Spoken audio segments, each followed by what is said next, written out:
When we think about how to stop overeating, stop food addiction, stop cravings, it might sound strange to even think about compassion.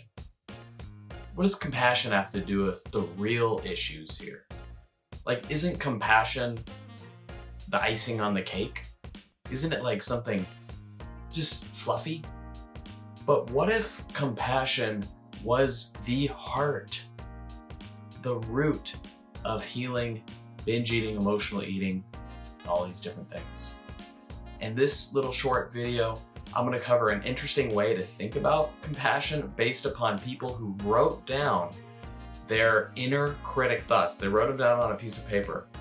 And then they had actors, two actors. They went into a coffee shop and they had the people's thoughts on a journal that they memorized. And when they were in the coffee shop, they looked down at the journal and they then have a conversation with the other actor, and they would say the things the people wrote down.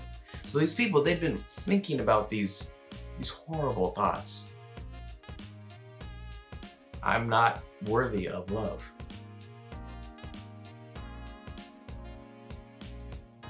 Wrote these horrible thoughts down. And these actors, to their credit, a lot of bravery, read them out loud at a coffee shop. And then a camera crew, which was kind of in the background, recording secretly, they captured onlookers' reactions. They'd be like, what? So they'd hear these actors saying like, I'm worthless. Telling the other actor, I'm worthless. Like, I despise myself. They say they watch these things and then their reactions are like, what? And so this relates to compassion, because that way of relating to yourself is the heart of struggling with food. And compassion, if you do it right, there's 3 keys to doing it right. There's science behind compassion, the spiritual principle of compassion. The Buddha talked about it. So did some other religious people. There's a science behind it as well. And if you can do it right, you can get down to the heart of your eating struggles. So there's 3 keys to doing it right. There's a pioneer in the field who developed these 3 keys, Dr. Kristen Neff. There's an article down below where I talk about Kristen on my blog, along with these 3 keys in more detail. Be sure to check that out down below. The 3 keys to practicing self-compassion are different than you might think, and it's important to understand. Most people, when they try to practice self-kindness, they say, oh, I love myself. I respect myself. And that's good, but it's not enough. That would be the first part of self-compassion, the self-kindness. Those words, I'm gonna love myself.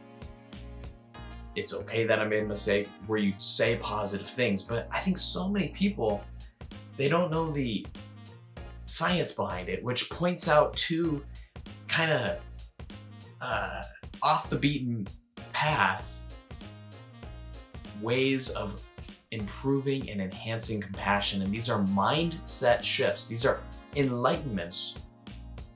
And they are, I think my screen just dimmed. It must be 8 o'clock right now. Anyways, they are having a perspective of common humanity, as well as embodied mindfulness. So basically, those affirmations, those cards, great. But if you're missing the training in common humanity and embodied mindfulness, those positive affirmations are gonna fall flat. I'll cover these 3 keys very, very quickly in this video. And then again, if you want to check that link down below, there's an article down there. Common humanity is realizing that every person on the planet makes mistakes. So that when you make a mistake, you can't victim blame yourself. Because everyone does it. Because everyone else is doing it too. Especially with binge eating. Especially with eating problems. Especially with eating problems. We're an unhealthy country. There's so many people struggling with this. There's so much confusion out there. You're not alone, so stop beating the fuck out of yourself. Listen, when you are beating the fuck out of yourself, if you wrote it out loud and you said it in public, people would look at you weird. They'd be like, yo, why are you being so harsh on yourself?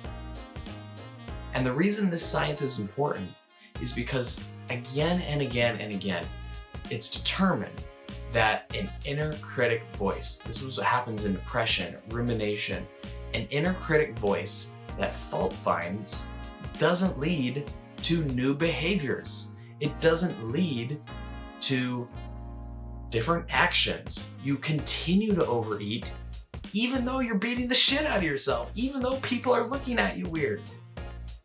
You continue to do it. That's my point.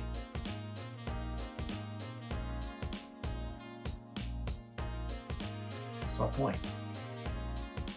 And researchers Chen in 2012, they came up with 4 different trials.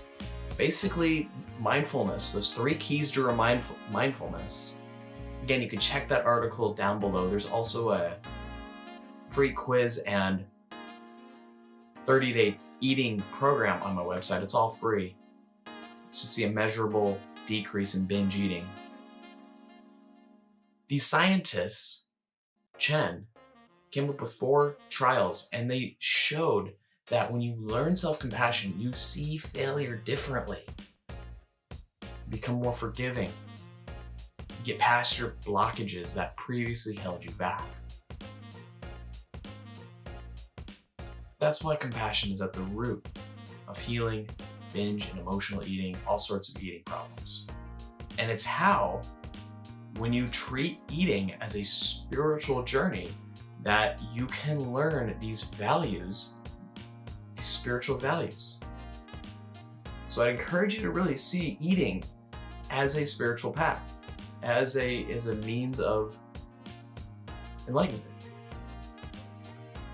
And with that being said, I think it's a good time to end the video. There's a link to a podcast above where you can either subscribe to the channel, which would be great, or you can check out a playlist where I've interviewed a bunch of other eating experts. Sometimes we just talk about the methods and actions of how to transform your eating. And other times we highlight a story from someone who has overcame their eating struggles. So, namaste.